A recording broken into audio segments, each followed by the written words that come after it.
Sekarang mari kita bahas titrasi pembentukan endapan. Ya. Jadi pada titrasi ini, ya, reaksi antara pentitrasi atau titran dan yang dititrasi atau titrant, ya, itu menghasilkan endapan. Ya. Sekarang kita lihat contoh titrasi 50 ml larutan NaCl 0,05 molar dengan larutan perak nitrat 0,1 molar. Ya. Nah, reaksi titrasinya seperti ini. Ya. Jadi ion Cl- bereaksi dengan ion Ag+ menghasilkan endapan AgCl. Ya. Karena reaksinya 1:1, maka pada titik ekivalen itu jumlah mol Cl- sama dengan jumlah mol Ag+. Ya. Dengan menggunakan persamaan ini, ya seperti biasa kita bisa hitung berapa volume AgNO3 pada titik ekivalen. Ya. Jadi konsentrasi ion Cl- kali volume ion Cl-, yaitu adalah jumlah mol awal dari Cl- dibagi dengan konsentrasi AgNO3. Ya, kita dapat 25 ml. Jadi kalau penambahan AgNO3-nya masih di bawah 25 ml, ya, itu artinya ion Cl- ada dalam keadaan berlebih. Sementara kalau kalau volume AgNO3-nya lebih dari 25 ml, maka justru Ag plusnya yang ada dalam keadaan berlebih. Nah, sekarang kita ingin membuat kurva titrasi. Ya. Kurva titrasi yang ingin kita buat itu antara PCl, ya, atau minus log Cl- terhadap volume AgNO3 yang ditambahkan. Jadi yang kita cari adalah konsentrasi ion Cl- di dalam larutan. Ya. Nah, sebelum kita menambahkan perak nitrat, konsentrasi ion Cl- di dalam larutan adalah 0,05 molar. Ya. Ya. Kita minus lohkan ini, kita dapatkan nilai PCl-nya 1,3. Ya, itu sebelum titrasi kita mulai. Sekarang bagaimana kalau kita tambahkan perak nitrat? Sekarang coba kita hitung.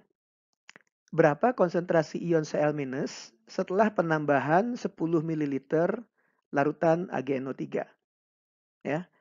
Jadi pada saat ini ya di dalam larutan masih ada kelebihan ion Cl- sehingga konsentrasi ion Cl- adalah jumlah mol ion Cl- awal dikurangi jumlah mol Ag+ yang ditambahkan dibagi dengan volume total.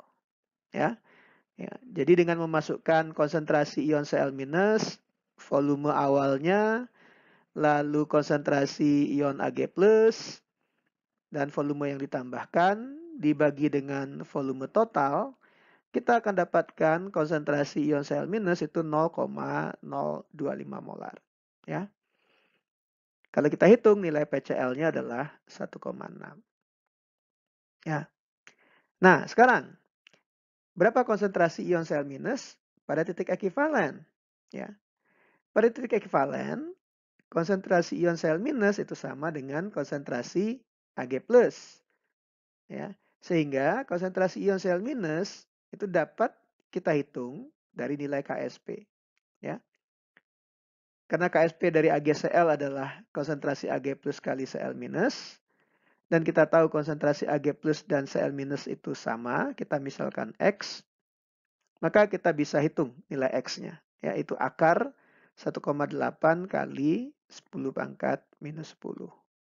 Sama dengan 1,34 kali 10 pangkat minus 5. Ya. Atau dihitung nilai PCl-nya 4,89. Berikutnya, ya, kita lihat kasus pada saat AgNO3-nya yang berlebih, ya, yaitu pada saat penambahan 35 ml larutan AgNO3. Ya. Konsentrasi Ag+ yang tersisa saat ini itu adalah konsentrasi jumlah mol Ag+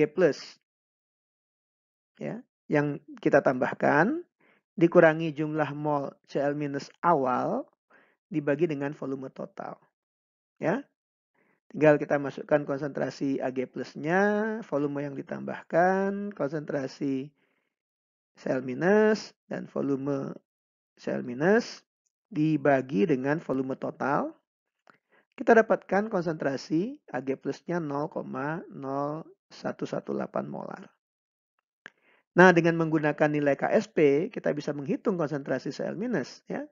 Karena Cl minus adalah KSP dibagi konsentrasi Ag plus. Kita dapatkan nilai 1,5 kali 10 pangkat minus 8 molar. Ya. Nah, PCl-nya berapa? Ya, minus loh Cl minus ya, 7,81. Ya. Nah, kalau kita lakukan perhitungan dengan cara yang sudah kita bahas sebelumnya, ya, pada volume sebelum titik ekivalen dan setelah titik ekivalen, ya, kita bisa hitung nilai PCl pada setiap penambahan AgNO3. Ya. Lalu kalau kita plotkan, ya, kurva titrasinya antara PCl dengan volume AgNO3 yang ditambahkan, kita akan dapatkan kurva sigmoidal seperti ini. Ya, ini tipikal dari kurva titrasi. Ya. Jadi begini cara menghitung untuk membuat kurva titrasi pembentukan endapan. Ya. Jadi apa yang kita lihat pada titik ekivalen, ya, terjadi lonjakan nilai PCl, ya, terjadi perubahan konsentrasi Cl minus secara signifikan. Ya.